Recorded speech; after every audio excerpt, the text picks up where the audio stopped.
Bom, vamos aqui trazer essas perguntas, porque a minha missão é perguntá-las, é questioná-las, mas a resposta é com ele, professor de Relações Internacionais da ESPM, Leonardo Trevisan.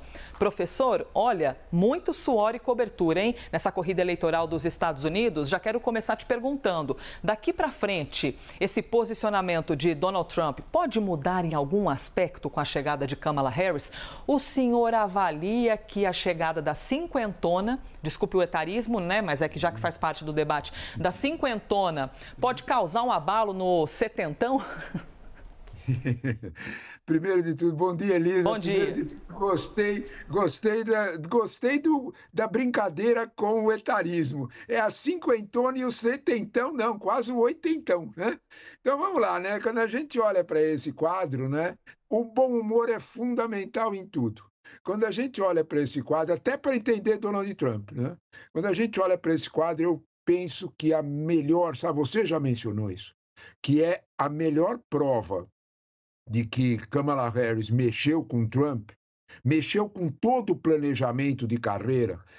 O indício mais forte não é Trump sendo Trump e xingando de corrupto, que o discurso é muito ruim. Elisa, pela primeira vez, Trump foi expresso, claro. Eu preciso de doações, façam doações. Ele nunca tinha feito isso. Isso é um sinal. Aquelas 24 horas em que pingou na campanha dela mais de 90 milhões, um recorde absoluto, isso deve ter chamado a atenção de Trump, chamado a atenção dos estrategistas, porque não foram os grandes doadores, eles. Esse foi o ponto. Choveu 10 dólares, 20 dólares, 30 dólares. É aí que está o problema. É aquilo que os marqueteiros chamam de capilaridade. A ideia deu capilaridade, a ideia avançou lá para baixo. Isso é que assustou, isso é que preocupou. A reação dele veio junto. E há um dado que eu acho fundamental quando a gente olha para isso, é a função do discurso de Biden. O discurso de Biden no Salão Oval, como você destacou, em horário nobre, tem um comunicado fundamental. A equipe de Kamala está mudando de estratégia. Nós somos contra Trump, não é porque nós não gostamos dele, nós somos contra Trump para salvar a democracia. Esse é o ponto. Isso, para nós, tem um sentido meio falso, meio difícil de entender. Para americano não tem, não. Eles repetem isso desde criancinha. O professor na escola lá, primária, já fala disso. Quando nós olharmos para essa situação, nós observamos que a função de Biden foi a de não se excluir do debate, e sim a de ter uma espécie assim de vovô sábio. Sabe o vovô sábio que dá um toque? É isso. Eles usaram o etarismo a favor deles. E ele falou 3 coisas que me parecem fundamental. Primeiro, a estratégia mudou. O alvo é salvar a democracia, não é atacar Trump. Não é simples. 2, nada pode ser mais importante que salvar a democracia. Isso inclui ambições pessoais. Eu mesmo, tá aqui, ó, saí. Esse ponto é básico. Não é falando dos outros, é eu fazendo. Professor... E é um terceiro ponto de passar o bastão para a geração nova, né? Para unir o país. Esse ponto é importante. Professor, eu estou aqui lhe ouvindo e vendo a imagem de Joe Biden e até pensando aqui o seguinte. A gente tem uma pesquisa divulgada pela CNN e já a gente vai trazê-la aqui no jornal, que mostra ali os 2 candidatos tecnicamente empatados. Trump aparece com 49%.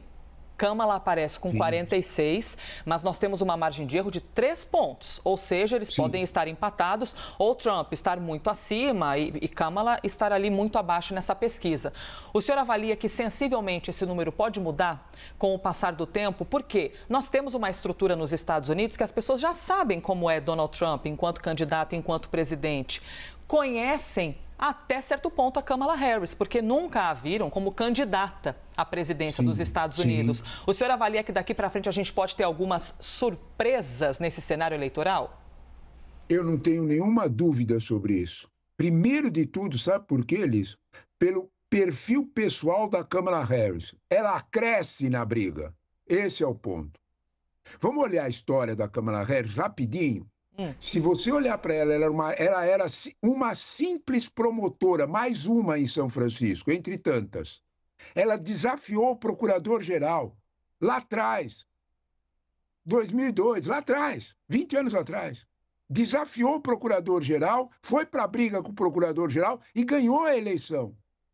Você viu a Kamala Harris como senadora enfrentando o Kavanaugh, que é um dos mais conservadores da Suprema Corte, indicado por Trump, e ela já era senadora, e ela foi enfrentar a Kavanaugh na sabatina do Senado. Você lembra o que ela disse para ele? Cara a cara, assim, na frente. O senhor pode me dizer, por favor, qual é a parte do organismo masculino que não pode ser protegido pela lei? Tem alguma parte que a lei diz que manda no organismo masculino? Por que tem que ser diferente com o feminino? Na cara dele. Ela não tem medo de briga. Esse ponto me parece fundamental, porque o eleitor médio norte-americano, ao contrário do que a gente imagina, gosta disso. Trump vendia isso. Eu sou o homem forte. Arranjou uma bela encrenca, porque ele topou pela frente com uma mulher forte, que é mais nova que ele, mas, de alguma forma, com uma realidade presente. E quando ele a acusar de radical, sabe o que é que vai ter de maior defesa para Kamala Harris? Olha, a esquerda do meu partido diz que eu sou conservadora, porque em segurança pública eu sou dura. Eu desconfio que o Trump tem um problema.